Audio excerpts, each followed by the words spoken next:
urusan jabatan. Jika engkau ingin abadi dalam jabatan, tidak akan dipecat oleh siapapun dan kapanpun, maka kamu jangan menjabat sesuatu yang bakal berakhir. Ambil jabatan yang tidak berakhir. Atau maknanya begini, bahwasanya jabatan seorang, jadikan jabatanmu jabatan yang nggak berakhir selamanya, yaitu jabatan yang kau emban dan kamu tidak pernah merasa gelisah dengan perginya jabatan tersebut. Jadi nyantai, nggak merasa dia itu tercabut, nggak merasa tercabut, karena dia di saat mengambil jabatan dia biasa saja, tidak mengikat hatinya dengan jabatan. Baik, di sini ada dua model manusia yang mencari dan mengejar jabatan. Yang mendapatkan jabatan boleh dari raja tertinggi, kerajaan, menteri atau yang lainnya. In aradta an tuzal, maka jika kita tidak ingin dipecat, maka jangan menjabat sesuatu yang bakal berakhir. Nah, kita jelaskan dulu. Orang mengambil jabatan ada dua model manusia. Yang mengejar tahta adalah untuk memenuhi kepentingan pribadinya, kebutuhan syahwat dirinya, maka yang dicari adalah keuntungan untuk dirinya. Yang kedua adalah orang yang menjadikan jabatan itu memang sarana untuk menjalankan tugas sebagai manusia, sebagai khalifah Allah di muka bumi untuk melestarikan semesta. Kalau memang dia mengejar jabatan karena dia tidak akan bisa menjaga rakyat kecuali dengan jabatan tersebut, maka orang ini adalah bisa menjadi orang yang selamat biarpun dia mencari jabatan. Yang pertama, mencari jabatan adalah untuk kepentingan dirinya dan keluarganya, kekayaan. Maka beda ini gambaran ini. Maka orang bisa saja berkata, aku mengejar jabatan karena Allah. Oke, Anda yang ngomong, tapi kenyataan yang akan membuktikan bahwasanya Anda ini benar atau tidak. Wahai Anda yang selama ini sibuk untuk menyalonkan diri jadi bupati, wahai Anda yang ingin jadi camat, jadi apa? Wali kota, Anda ingin jadi gubernur atau bahkan jadi presiden, ini adalah jabatan hebat, tinggi pangkatnya. Bahkan dalam hadis, sab'atun yudhillumuhullahu yawma la dhilla, sab'atun yudhillumuhullahu yawma la dhilla illa dhilluh. Nanti ada di padang mahsyar, nanti ada satu keadaan yang sangat dahsyat dan tidak ada pertolongan dan perlindungan payung kecuali dari Allah, dan itu spesial untuk beberapa orang. Di antara Pak Imam Adil ini diletakkan di tempat yang paling tinggi, ranking tertinggi dibanding yang lainnya. Ada apa?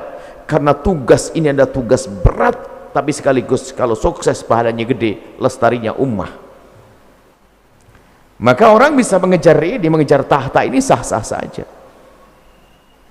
Jadi Imam Adil, penting adanya Imam Adil yang menegakkan keadilan di dalam pemerintahannya.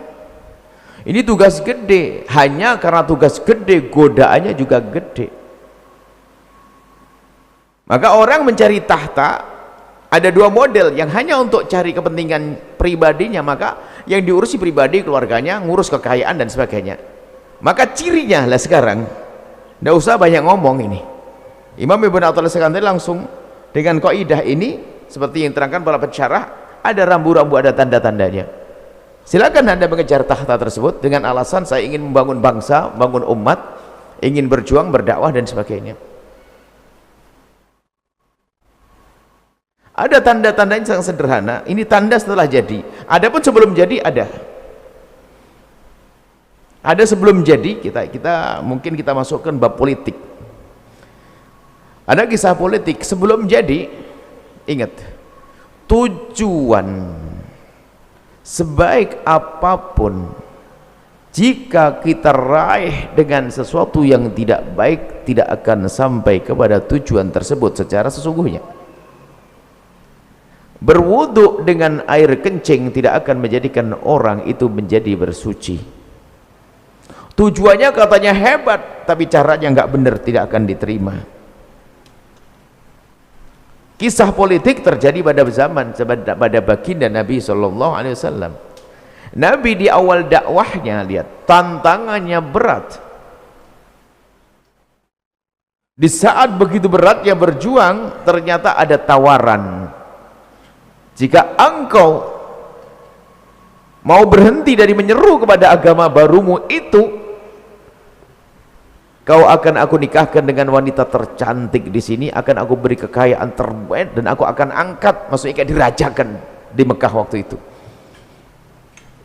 Coba, apakah Nabi berkata begini, ini penting, yang penting aku jadi dulu, nanti baru saya berdakwah? Apakah ngomong begitu?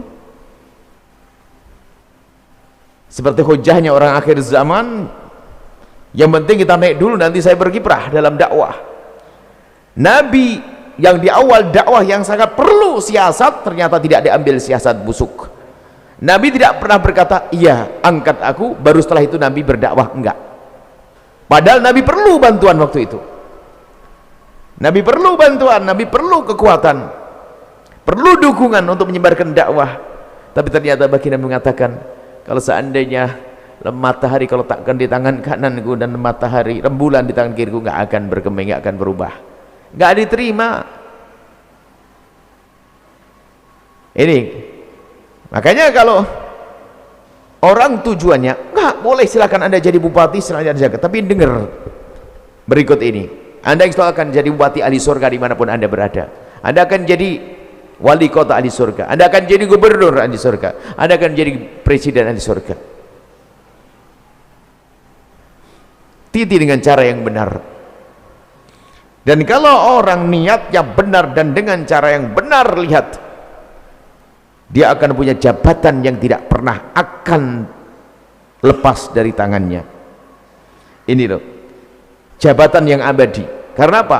Kalau dia adalah meraih jabatannya karena Allah dan untuk Allah, apa yang terjadi pada dirinya? Di saat dia benar-benar mendapatkan jabatan tersebut, maka dia akan menggunakan semaksimal mungkin untuk kebaikan. Tapi di saat menjalani jabatan, dia merasa ini kewajiban, ini tanggung jawab berat. Ternyata suatu ketika berakhir masa kerjanya, dia plong, Allah ringan bagi saya, nggak merasa dipecat orang ini, nggak merasa gelisah orang ini. Nah ini yang diinginkan, yang ingin dipahami oleh Ibn Athaillah As-Sakandari. Karena apa?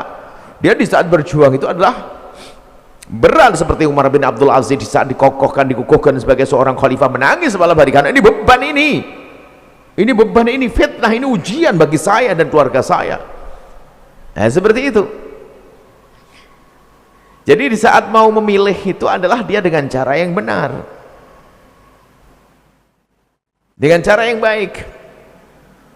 Maka di sisi lain kita pun yang memilih mereka waspada dong, jangan kita mau dibeli dong. Anda dibeli hanya gara-gara diberi uang lalu Anda memilih dia, sementara Anda menduga dia tidak akan bisa mampu menjalankan tugas besar ini, maka Anda ikut andil dalam membuat dosa. Nah yang meniti kejayaan memang melihat ini nggak bisa negara ini kecuali saya tidak akan bisa buat perubahan di kota ini, negeri ini, kecuali aku jadi pemimpin. Dia berusaha untuk menjadi pemimpin dengan cara yang benar, tulus karena Allah. Lihat, kalau sukses dia akan selamat karena dia punya prinsip. Tapi kalau seandainya dia tidak terpilih, dia tidak pilih, tidak menjadi wali kota, tidak boleh menjadi gubernur, tidak boleh menjadi presiden, karena niatnya benar apa? Enak dia, nggak usah capek ngurusi negara, sudah dapat pahala besar dari Allah, pahalanya seorang presiden dia. Tujuan kita kan hidup nanti di akhirat, bukan dengan kecurangan, bukan dengan dana. Makanya tolong kepada siapapun berpolitik, lihat tujuanmu apa. Karena Allah. Ini kan ada dua, orang mengambil tahta ini ada dua macam, untuk kepentingan pribadinya, yang kedua adalah untuk kepentingan umat. Maka kalau memang betul ini, di saat Anda meniti harus benar. Oke, di saat meniti benar, niat baikmu akan tampak di saat setelah Anda menjadi seorang pemimpin.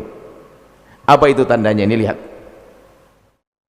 pemimpin yang berjuang, pemimpin yang pertama yaitu pemimpin yang dia mengejar kepemimpinan, hanya untuk kepentingan syahwat, untuk mengayakan, untuk kepentingan dirinya, bukan karena umat, maka lihat, dia akan mengambil kemanfaatan, keberuntungan, keuntungan untuk diri dan keluarganya di balik jabatan yang diraihnya. Tapi sebaliknya, orang yang mengambil sebuah tugas besar ini, kalau memang dia tulus karena Allah, bedanya apa? Dia akan habis-habisan keluar untuk perjuangan, bukan mengambil. Bedanya di sini, memanfaatkan. Kalau dia memberi, ini mengambil, dia memberi. Ini sederhana sekali, karena bagi dia tidak pernah pikir apakah harus aku membangun istana megah buatku, tidak. Sayyidina Umar, lihat contoh Sayyidina Umar, jubahnya double saja malu dia. Sayyidina Umar bin Abdul Aziz, bagaimana keadaan beliau? Lagi junub di malam hari, nggak bisa mandi pakai air hangat karena nggak punya untuk bakar-bakar, untuk menghangatkan, sampai derajat seperti itu. Harum namanya sampai hari ini, nggak pernah jatuh. Padahal pemimpin tidak banyak, hanya 2 tahun berapa, tapi lihat lestari semesta dengan munculnya orang-orang adil yang semacam itu. Beliau nggak mau sampai itu. Kisahnya ini begitu waroknya beliau. Suatu ketika beliau adalah junub dan harus mandi besar, kemudian dihantarkan air hangat, lalu dia bertanya, kau bakar dengan apa air ini? Dibakar, dijawab oleh yang pembantunya, dibakar dengan kayu. Kayu apa? Kayu kas negara. Tidak, aku tidak mau mandi dengan itu, hanya untuk kayu bakar. Ayo, masih mau jadi bupati? Masih mau jadi gubernur? Ibarat mau jadi presiden? Begitu beratnya. Maka dari itu kami semakin sampaikan kepada siapapun, tugas ini tugas berat, tolong didoakan yang banyak mereka itu. Jangan dicaci dan diolok-olok. Doakan bupati kita, wali kota kita, presiden kita, semoga Allah beri hidayah, semoga Allah berikan bimbingan, semoga Allah berikan kekuatan. Kita doakan, karena tugas berat. Makanya kita termasuk rakyat khianat yang tidak pernah mendoakan. Doakan tolong minta kepada Allah. Kalau Allah berikan kekuatan, bisa saja berubah mereka yang lemah jadi kuat. Cuman kita pelit doa, kita bisa mencaci saja, mengolok saja. Tidak, kita doakan. Karena apa? Berat jadi wali kota, berat jadi gubernur, berat jadi bupati. Kenapa? Tidak bicara amal baik. Mungkin kalau bicara, wah, kalau dia ikut andil dalam meramaikan masjid, ia dapat pahala. Iya, yang meramaikan masjid. Kalau gubernur, bupati itu ikut meramaikan masjid, atau kelihatan duduk ngaji bersama para jamaah semacam ini, kemudian dia sholat jamaahnya rajin di shaf yang paling pertama, atau bahkan mungkin ini jadi imam dan sebagainya, Allah beruntung dia. Ini kalau kebaikan dia ikut andil, kalau enggak dapat apa-apa. Satu sisi. Di sisi lain, kalau ada, coba ini beratnya, mungkin setelah ini Anda dengar nggak berat cita-cita lagi jadi bupati. Kalau ada program kemaksiatan apapun bentuknya di kotanya, di pojok, kelap-kelip lampu bermaksiat di sana, dan dia punya kekuatan untuk menghentikannya, lalu dia tidak menghentikannya, dosa dia, biarpun dia lagi sujud di depan Ka'bah. Oh, berat ini.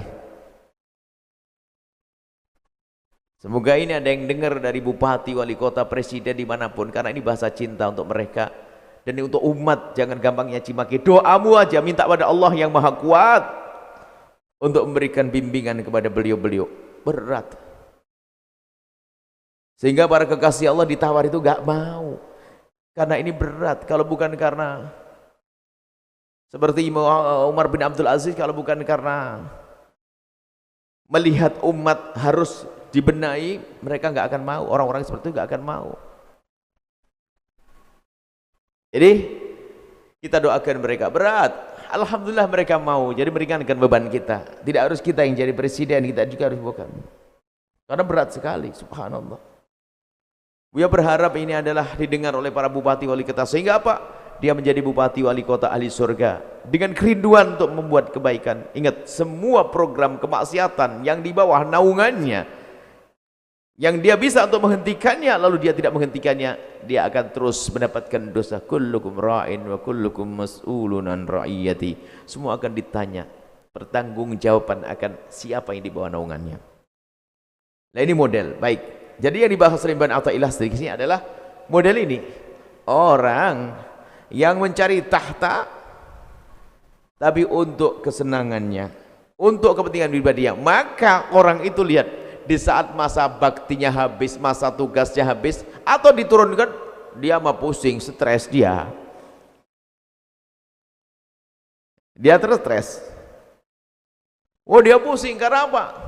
Dia merasa ada yang hilang. Tapi bagi dia yang mengambil kepemimpinan ini karena umat, sehingga ini adalah sebuah kewajiban, maka dia di saat dicopot atau berhenti, dia merasa plong. Kenapa? Tugasku selesai. Semoga diambil oleh orang lain yang dia lebih kuat dari saya. Ini harus kita rasakan, bukan sekedar kita dengar atau kita sampaikan. Supaya kita tidak terburu-buru mengejar kursi kepemimpinan atau apapun, kecuali kita sudah yakin betul bahwa ini adalah tugas berat, sehingga kita akan menjalankan tugas dengan benar, lalu kita akan selamat. Nah ini banyak permasalahan-permasalahan yang terjadi dan hanya bisa diselesaikan melalui kepemimpinan ini. Maka benar kalau orang bisa mengambil ini, benar mengambil tugas. Sehingga ada orang berhujah, saya ingin jadi pemimpin, kan ingin membuat perubahan dalam di masyarakat. Oh sah, bagus saja, biarkan Anda, kalau Anda berani, Anda mau, silahkan.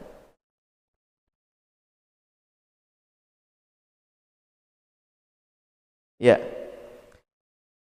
kita kembali kepada hikmahnya Ibn Athaillah. Kata, in aradta alla tu'zal wa la tatawalla wilayatan la tadumu lak.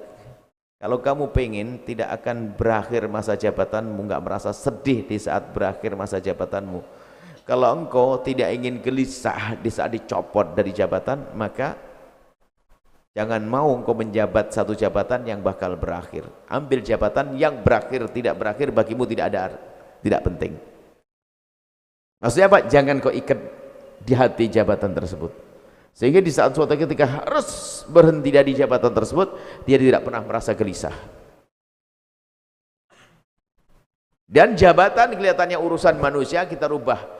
Ini jabatan dari Allah untuk menjadi khalifah Allah di muka bumi, untuk melestarikan semesta. Maka biarpun dia memegang jabatan tersebut, dia karena Allah, maka lihat, dia tidak akan berakhir kisah jabatan tersebut, karena dia akan membuat program kebaikan yang banyak di mana-mana, karena dia ngerti jabatanku ini hanya 5 tahun atau 10 tahun, tapi aku ingin jabatan ini abadi. Maka sepanjang dia menjabat, dia membuat program-program kebaikan, biarpun dia sudah berhenti, maka niat sesuai yang direncanakan tetap mengalir pahalanya, maka seolah-olah tidak pernah berakhir jabatannya. Hendaknya itulah yang kau ambil daripada jabatan, bukan jabatan berakhir di saat berhenti menangis, sedih, atau di saat copot menjadi gelisah dan sedih.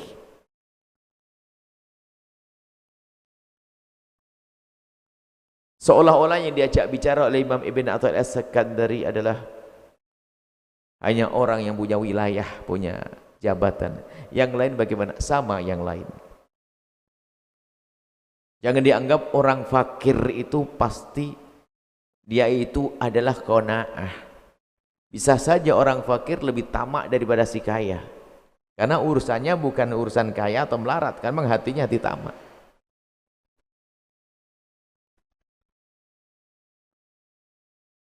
Jadi bukan urusan pemimpin. Jadi segala sesuatu, kalau kita kembalikan kepada hikmah sebelumnya, segala sesuatu yang ada hubungannya dengan dunia, ingat, waspada, jangan sampai itu adalah tambah kegelisahan dalam dirimu. Yaitu apa? Di saat terjadi kekhawatiran akan hilangnya sesuatu tersebut. Sehingga yang diberi jabatan saat ini, sadari bahwasanya itu adalah tanggung jawab besar di hadapan Allah. Amanah, bukan sekedar nikmah, tapi harus amanah. Kita akan ditanya oleh Allah. Kita akan ditanya oleh Allah, maka jabatan kita yang sangat singkat itu, yuk kita jadikan jabatan abadi. Jangan sampai kita menjabat satu jabatan yang gampang berakhir, jabatan yang murni dunia. Naudzubillah, murni dunia. Karena dunia lihat cepat sedih dia. Tapi kalau menjadikan jabatan yang diembannya, tugas yang diembannya dihubungkan dengan Allah, maka lihat, biarpun kelihatannya urusan dunia, maka sesungguhnya itu adalah urusan akhirat, seperti yang diisyaratkan oleh baginda Nabi sallallahu alaihi wasallam. Lihat, kelihatannya adalah dia adalah seorang yang dengan baju yang dengan dasi dan sebagainya, dia seorang bupati, seorang gubernur, tapi ternyata dia ahli surga yang berjalan di atas bumi. Karena dia apa? Dia akan berusaha dengan jabatannya untuk menegakkan kebaikan, menegakkan kebenaran, menghentikan kezaliman, untuk membawa umat kepada kebaikan. Istimewa. Harapan kami ya seperti itu. Harapan kami tidak ada bupati di negeri ini kecuali masuk surga. Harapan kami tidak ada bupati kecuali masuk surga. Nah, mumpung ini bicara tentang perpolitikan, kami tambahkan, bagaimana dengan kita yang saat ini kita harus memilih? Kalau itu kan dia yang mengambil satu wilayah, tapi kita yang memilih mereka bagaimana? Jika Anda memilih, maka yang pertama harus Anda tahu siapa yang akan Anda pilih. Dan tahu ini adalah sekadar sepengetahuan Anda. Sepengetahuan Anda sesuai dengan informasi yang Anda terima. Kalau Anda dibohongin orang, yang bohongi yang salah. Orang jahat lalu dipromosikan di depan Anda, dia orang baik. Urusannya yang berbohong, Anda tidak ada urusan di hadapan Allah. Yang penting dalam dugaan Anda, sesuai dengan pengetahuan Anda mencari tahu tentang orang tersebut, dia adalah orang baik. Dan baik di sini adalah baik kepada Allah dan baik kepada manusia, bukan sekadar baik kepada Allah saja. Orang baik kepada Allah belum tentu baik kepada manusia. Yang pertama, tentang orang itu adalah baik kepada Allah, baik kepada manusia. Kurang lebihnya seperti itu. Yang kedua adalah, jika ingin memilih, pastikan tidak ada kepentingan pribadi Anda. Biarpun namanya pondok itu pribadi, Bu, jangan dianggap itu adalah wah kelas urusan pondok. Enggak. Pondok itu ada untuk sombong juga, gede-gedean pondok. Naudzubillah, sehingga kalau urusannya pondok bisa saja orang itu enggak benar hanya karena menjanjikan akan bangun pondok lalu dipilih. Khianat kita sebagai ustaz. Keluar dari kepentingan pribadi. Makanya di saat kita masuk bab yang kedua ini, keluarkan dari kepentingan pribadi. Ketemu tim sukses, bingung dia. Ayo ente jadi tim sukses mau apa? Ingin mengangkat seorang pemimpin yang bakal menegakkan pemerintah dengan benar, atau ente ngambil bagian daripada jabatan? Coba jujur, hei tim sukses, kan begitu?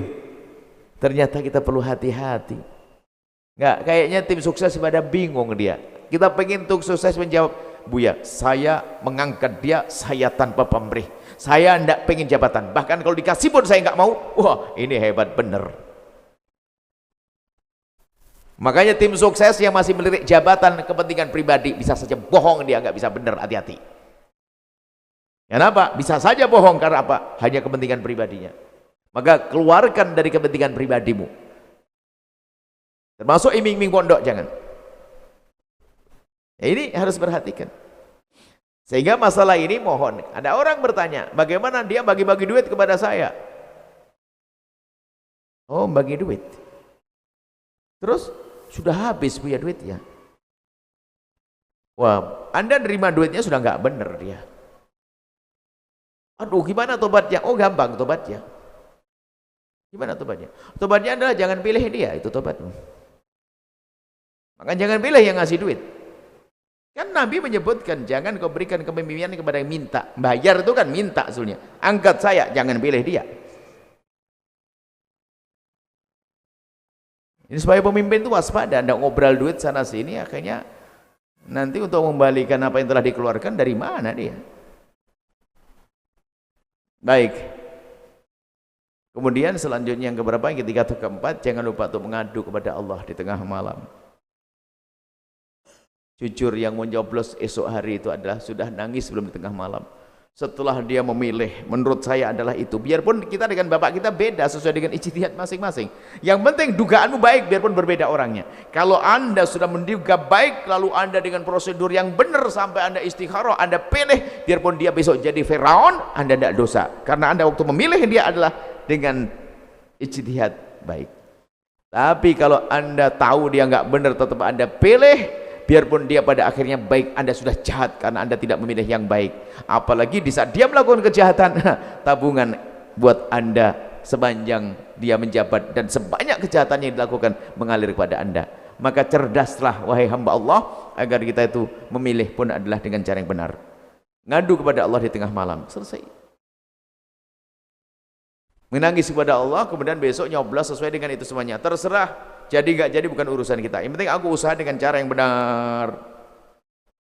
Ini kita hubungkan karena masalah wilayah. Sebab orang yang bisa dibeli di saat dia memilih, dia kalau pada gilirannya nanti sama kasusnya. Seperti jadi dia sekarang dia hanya nanti sama kasusnya. Di saat dia menjadi rakyat itu kok seperti itu, maka di saat menjadi jabat-jabat sama. Maksudnya enggak ada. Orang jualan sayur saja dia bohong. Disuruh sama bosnya pun korupsi. Korupsi beli sayur. Sayur harganya 500, dibilang 700. Jadi pembantu saja dia bohong, apalagi nanti jadi presiden. Oh bahaya. Ngurusi masjid, ngambil duit keropak masjid. Ya sebetulnya itu kalau hanya karena di masjid. Kalau jadi di negara, dia akan menjadi koruptor terbesar, digantung paling pertama itu. Permasalahannya kan kejelekan sifat itu. Makanya kalau urusan korupsi dan sebagainya, janganlah caci maki pejabat dan sebagainya. Di masjid ada orang korupsi, di pondok ada orang korupsi, di rumahnya satu orang kaya ada korupsi. Korupsi itu banyak kasusnya. Jangan sampai korupsi hanya dinisbatkan pada pejabat saja, itu kesombongan para ustadz barangkali. Wah ini pondok ini bisa jadi korupsi, bukan banyak, maksudnya bisa mungkin korupsi. Duit pondok jadi anting istri, duit masjid tatanya diambil diam-diam, ngitungnya sendirian biar orang nggak tahu, tatanya yang disisihkan. Alhamdulillah. Baik, itulah yang harus kita hadirkan. Supaya apa? Urusan jabatan itu adalah kita anggap jabatan adalah beban kewajiban dari Allah yang dibebankan di atas kepala kita. Sehingga kita tidak main-main di sini, kita serius menjalankan tugas. Maka kalau jabatan kita anggap semacam ini, kita tidak akan merasa kehilangan kalaupun seandainya dicopot oleh Allah. Enggak akan sedih, karena apa? Pelong ya Allah, tugas saya sudah tuntas. Mati pun dia mati tersenyum karena dia tidak berbuat zalim, tapi dia punya perjuangan.